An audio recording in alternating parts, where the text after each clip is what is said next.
Hello student, and this is your sociology class. So today we will discuss about the personality. Personality यानी व्यक्तित्व के बारे में अपने इस वीडियो में आज हम लोग चर्चा करेंगे कि समाजीकरण के अंतर्गत हम व्यक्तित्व को कैसे डिफाइन करते हैं। तो यहाँ व्यक्तित्व शब्द जो है अंग्रेजी शब्द पर्सनालिटी का हिंदी रूपांतरण है।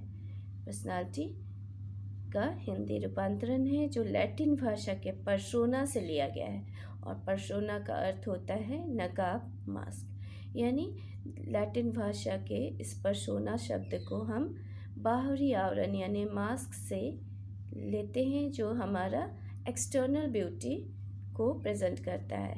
और पर्सोना जो है पर्सोनेट यानी ये ग्रीक वर्ड से लिया गया है, पर्सोनेट जिसका अर्थ होता है आकृति या चेहरे का भाव, बाह्य या बाहरी रूप। तो यहाँ पर हम देखते हैं कि लैटिन भाषा और ग्रीक वर्ड से लिया गया ये पर्सनालिटी शब्द, जिसका अर्थ यहाँ एक्सटर्नल ब्यूटी से लिया जाता है, बाहरी रूप से लिया जाता है। लेकिन समाजशास्त्र में हम इसे अलग तरह से डिफाइन करते हैं। समाजशास्त्र के अंतर्गत हम पर्सनालिटी को इंटरनल और एक्सटर्नल ब्यूटी से रिलेट करते हैं। हमारे केवल बाहरी रूप को ही हम पर्सनालिटी में इंक्लूड नहीं करते हैं, बल्कि जो हमारा आंतरिक जो ब्यूटी है यानी अंदर की जो ब्यूटी है, हमारी थिंकिंग क्या है, सोच क्या है, मेंटालिटी क्या है, उससे भी रिलेट करते हैं। तो यहाँ हम देखते हैं कि व्यक्ति से संबंधित सभी आदतों, लक्षणों, मनोवृत्तियों और आदि के संगठित पुंज को क्या कहते हैं, हम व्यक्तित्व कहते हैं। यानी हमारे इंटरनल और एक्सटर्नल दोनों ही ब्यूटी समाजशास्त्र के अंतर्गत व्यक्तित्व में शामिल होते हैं। इस तरह हम यहाँ देखते हैं कि combination a set of physical and mental characteristic that reflect how a person look, thinks, act and feel. ये क्या होता है? कॉम्बिनेशन होता है फिजिकल और मेंटल कैरेक्टरिस्टिक का। पर्सनालिटी जो होता है वो हमारा फिजिकल यानी शारीरिक रूपरेखा, जिसके अंतर्गत हम कैसे दिखते हैं, हमारा ड्रेसिंग सेंस क्या है, हम किस तरह बात करते हैं, किस तरह बिहेव करते हैं आदि इंक्लूड होता है। और मेंटल कैरेक्टरिस्टिक यानी हमारा थिंकिंग क्या है, हम किस तरह सोचते हैं, क्या एक्ट करते हैं, क्या फील करते हैं, वो सारी चीज़ें इंक्लूड होती है। तो यहाँ हम लोगों ने देखा कि हमारे शारीरिक और मानसिक दोनों कैरेक्टरिस्टिक इस एक पर्सन के अंदर इंक्लूड रहता है पर्सनालिटी को डिफाइन करने के लिए, जिसमें हमारा लुक्स यानी हम कैसे दिखते हैं, कैसे चलते हैं, किस तरह हमारा ड्रेसिंग सेंस है, किस तरह हम बिहेव करते हैं, ये हमारा फिजिकल अपीयरेंस में आता है।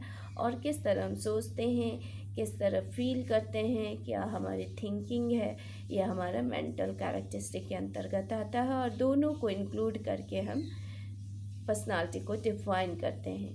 तो इसका अर्थ होता है, it means the overall profile और combination of characteristic that capture the unique nature of person.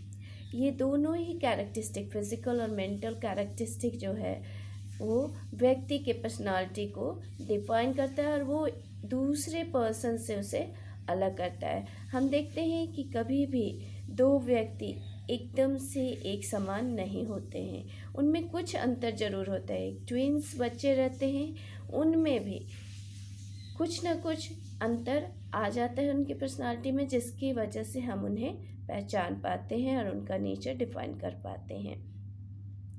तो इस तरह हम कह सकते हैं स्टूडेंट कि समाजीकरण की प्रक्रिया के द्वारा प्राप्त व्यक्तिगत गुणों व लक्षणों को सुसंगठित और गतिशील समग्रता को ही हम व्यक्तित्व कहते हैं।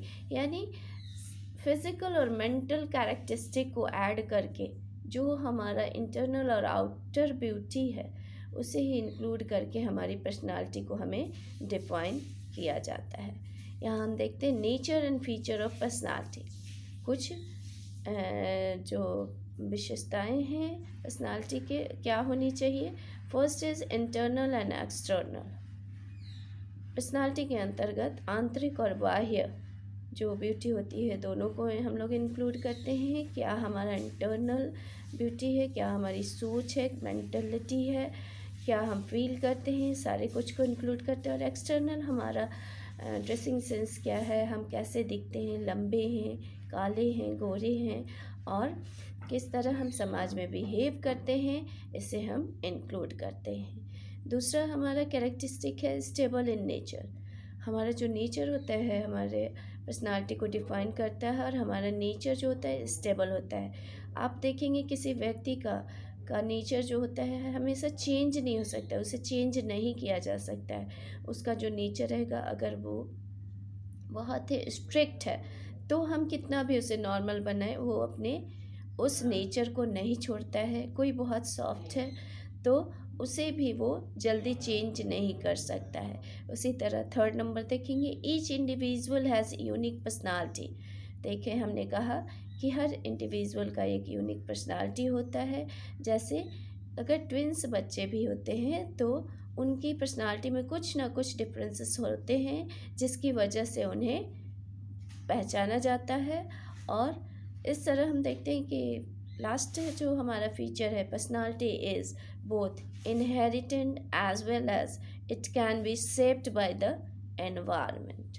तो यहाँ हम देखते हैं कि कुछ ऐसी प्रकृति होती है जो पर्सनालिटी को जो हमें बचपन से प्राप्त होती है, जो हमारे परिवार से हम जो सीखते हैं वो चीज़ें हमें अंदर रहते हैं। लेकिन कुछ चीज़ें हम अपने आसपास अपने एनवायरनमेंट के अंतर्गत रहते हुए सीखते हैं, और वो भी हमारी पर्सनालिटी में इंक्लूड होता है। जैसे हम अपने संस्कृति को देखते हुए, अपने एनवायरनमेंट को देखते हुए कुछ अच्छी तरह के बिहेवियर सीखते हैं, कुछ अच्छी आदतें सीखते हैं, किस ड्रेसिंग सेंस को सीखते हैं, बिहेवियर को सीखते हैं, तो इसे हम इंक्लूड करते हैं पर्सनालिटी के अंतर्गत। इस तरह हम देखते हैं कि हमारे इंटरनल और आउटर दोनों ही कैरेक्टरिस्टिक इंक्लूड होते हैं हमारी पर्सनालिटी के डेफिनेशन में, और ये समाजशास्त्र के अंतर्गत इसी तरह हम इसे डिफाइन करते हैं।